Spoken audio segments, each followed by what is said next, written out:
दुनिया के कुछ सबसे बड़े इन्वेस्टर्स, हेज फंड मैनेजर्स या फिनटेक कंपनी के फाउंडर्स एक्चुअल में इंजीनियर्स थे। फाइनेंस इंडस्ट्री को आपकी डिग्री से ज़्यादा आपके लॉजिकल दिमाग, आपकी प्रॉब्लम सॉल्विंग अप्रोच की ज़रूरत है। Finance is not just about accounting, it's about decision making. तो आप सोचोगे कि भाई मैं तो इंजीनियर हूँ, मुझे क्या पता वैल्यूएशन के बारे में। लेकिन दोस्तों, इन्वेस्टमेंट बैंकिंग में सबसे ज़्यादा ज़रूरी क्या होता है आप जानते हैं?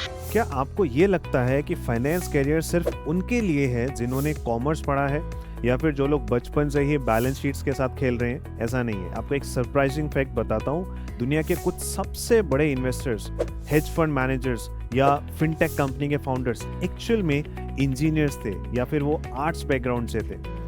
अगर आपने बीटेक किया है, आपने बीए किया है, या मान लीजिए बीएमएस या बीबीए भी किया है, और आपको लगता है कि आप नंबर्स की रेस में कहीं पीछे रह गए, तो थोड़ा सा रुक जाइए। फाइनेंस इंडस्ट्री को आपकी डिग्री से ज़्यादा आपके लॉजिकल दिमाग, आपकी प्रॉब्लम सॉल्विंग अप्रोच की ज़रूरत है। हेलो एवरीवन, मैं हूं आपका finance mentor here at PW skills. मेरा नाम है कुलदीप शर्मा। आज हम बात करेंगे उन पाथ्स की जो नॉन फाइनेंस स्टूडेंट्स के लिए फाइनेंस की दुनिया का जो दरवाज़ा है वो खोल सकती है। हम सिर्फ जॉब्स की बात नहीं करेंगे, हम पूरा का पूरा रोड मैप डिस्कस करेंगे, क्योंकि सच तो ये है कि finance is not just about accounting, it's about decision making. और डिसीजन मेकिंग तो कोई भी कर सकता है अगर उसके पास सही डेटा हो और उसके पास सही स्किल्स हो। तो चलिए सबसे पहले बात करते हैं द बिग लेक की, दैट इज इन्वेस्टमेंट बैंकिंग। सोचिए, जब एक बड़ी कंपनी जैसे कि जोमैटो वो किसी दूसरी कंपनी जैसे कि ब्लिंकिट उसको खरीदना चाहती है, तो बीच में कौन होता है? वो होते हैं इन्वेस्टमेंट बैंकर्स। इनका काम होता है वैल्यूएशन करना और डील को स्ट्रक्चर करना, मतलब कौन कितने में खरीदेगा, कैसे खरीदेगा, पेमेंट कैसे करना है, वो सारी चीज़ें। अब आप सोचोगे कि भाई मैं तो इंजीनियर हूँ, मुझे क्या पता वैल्यूएशन के बारे में। लेकिन दोस्तों, इन्वेस्टमेंट बैंकिंग में सबसे ज़्यादा ज़रूरी क्या होता है आप जानते हैं? It is not the finance terminologies, it is the analytical skill. आपको एक्सेल पर अगर फाइनेंशियल मॉडल्स बनाने आते हैं, सिंपल भाषा में अगर आपको समझाऊं फाइनेंशियल मॉडल्स क्या होते हैं, तो इनका मतलब होता है फ्यूचर को प्रेडिक्ट करना। जैसे कि हम क्रिकेट में होता है ना, स्कोर कौन कितना मारेगा या कैसा वेदर है, उसके हिसाब से मैच का आउटकम क्या हो सकता है, ये आप प्रेडिक्ट करते हैं कि नहीं करते जब भी कोई मैच देखते हैं? तो वैसे ही एक्सेल पर कंपनी का जो पास्ट डेटा है उसको देखकर हम उसका फ्यूचर प्रेडिक्ट करने की कोशिश करते हैं। ओके, इंजीनियर्स इसमें इसलिए अच्छा करते हैं क्योंकि उनका मैथमेटिकल लॉजिक बहुत स्ट्रांग होता है। आपको बस फाइनेंशियल मॉडलिंग सीखना है और कुछ फाइनेंस के टर्म्स आपको सीखने होंगे, और आप किसी भी फाइनेंस ग्रेजुएट को टक्कर दे सकते हैं। अगला बड़ा ऑप्शन जो आपके लिए खुला है, दैट इज इक्विटी रिसर्च। इसे आप फाइनेंस का रिसर्च वाला काम, मतलब डिटेक्टिव वाला काम बोल सकते हैं। एक इक्विटी रिसर्च एनालिस्ट का काम होता है शेयर्स की पूरी कुंडली निकालना, मतलब क्या ये स्टॉक ऊपर जाएगा या नीचे जाएगा, क्या ये कंपनी का मैनेजमेंट सच बोल रहा है या फिर नहीं। मानो कि रिलायंस का जो कोई नया प्लान आने वाला है वो कंपनी अनाउंस कर रही है, और अनाउंसमेंट के बाद एज एन एनालिस्ट आप ये चेक कर रहे हो कि वो जो बोल रहे हैं वो ये प्लान प्रैक्टिकल भी है या फिर ये सिर्फ हवाबाजी चल रही है। ये एक बीए या ह्यूमैनिटीज का स्टूडेंट बहुत अच्छे से कर सकता है, क्योंकि उनकी जो रीडिंग है, उनकी जो क्रिटिकल थिंकिंग स्किल्स है वो बहुत ज़्यादा शार्प होती है। वो लंबी लंबी एनुअल रिपोर्ट पढ़ने से बिल्कुल भी नहीं डरते हैं, और उनमें से वो रेड फ्लैग्स को भी आराम से ढूंढ सकते हैं बिना बोर हुए।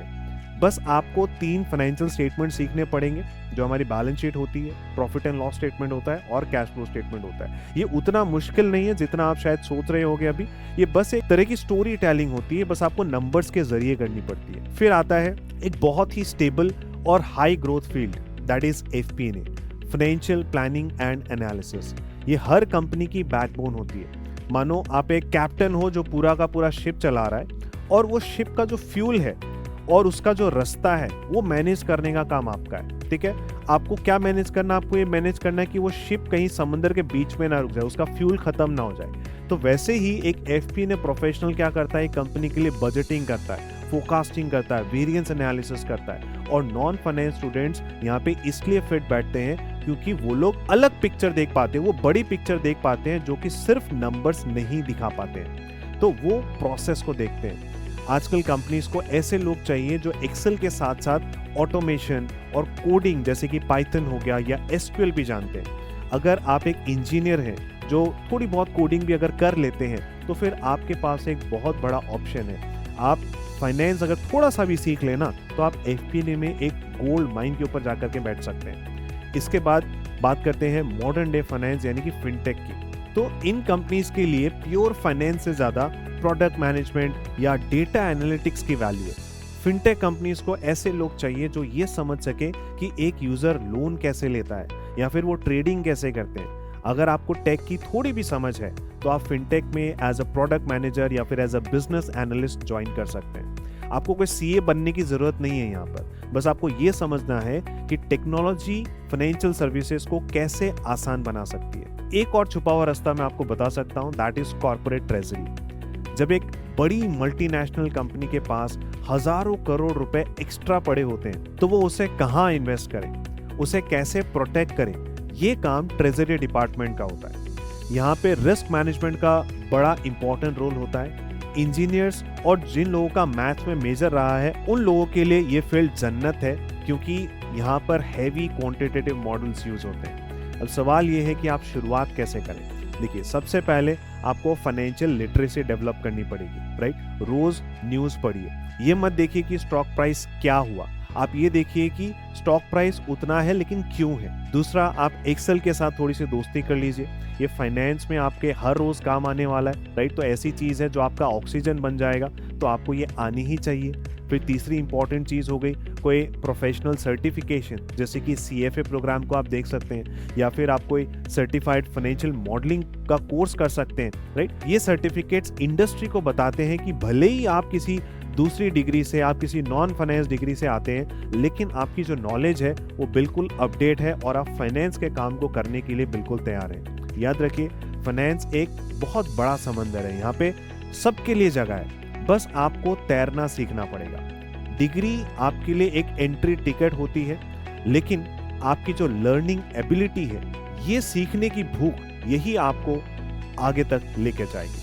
अगली बार जब कोई कहे कि आप बीए बैकग्राउंड से हैं या फिर आप इंजीनियर हैं तो आप फाइनेंस में क्या कर लोगे, राइट। तो आपको उन्हें बस ये कहना है कि भैया लॉजिक या एनालिसिस की ना कोई डिग्री नहीं होती है, वो दिमाग से किया जाता है, तो ये काम कोई भी कर सकता है, राइट। तो आपको बस फाइनेंस में अपना इंटरेस्ट साबित करना होगा। तो दोस्तों, आज हमने क्या सीखा कि रास्ता थोड़ा सा अलग हो सकता है, राइट। मेहनत हो सकता है आपको थोड़ी सी ज्यादा करनी पड़े, लेकिन जो डेस्टिनेशन है वो सबकी वही है। सोचिए, आपको एक यूनिक बैकग्राउंड फाइनेंस की कौन सी प्रॉब्लम सॉल्व करने में हेल्प कर सकता है, कैसे आप किसी ट्रेडिशनल फाइनेंस प्रॉब्लम को किसी नए तरीके से सॉल्व कर सकते हैं। तो आज का टेक अवे लेसन यही है दोस्तों, skills are the new currency, not just certificates. मिलते हैं अगले वीडियो में। Thank you so much, bye bye.